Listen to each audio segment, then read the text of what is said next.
Hello, kindergarten. For our Wayne Thiebaud inspired donut project, we are going to do some stamping in order to create the donuts. So the materials that you'll have today are a piece of paper. It'll be a darker color. You'll have a couple different colors to choose from. I went with this awesome teal color. You're going to have a round sponge that has a hole cut out. So as you can probably see, it already looks a little bit like a donut. And then you're also going to have a plate with some white paint on it. And that's what we're going to dip the sponge into in order to create our stamps. So here's what you need to do.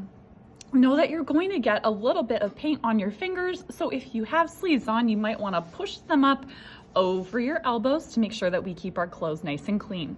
You're going to take your sponge and you want to make sure with the flat side that you push it completely into the paint. You can take a look at it and make sure that it's completely covered. If it is, you're going to put the sponge over your paper, set it down, and press just a little bit. And if you do that, you should have a pretty good donut shape that comes out.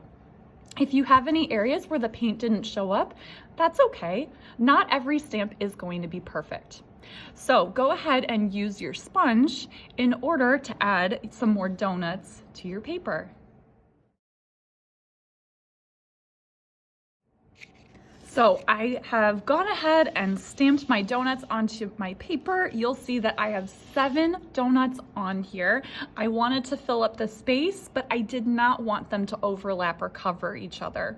So you can fit maybe 1 or 2 more, or you can put less if you want to. When we're done with stamping for today, we want our donuts to dry before we decorate them. So these are going to go on the drying rack so that they are ready to get decorated next week.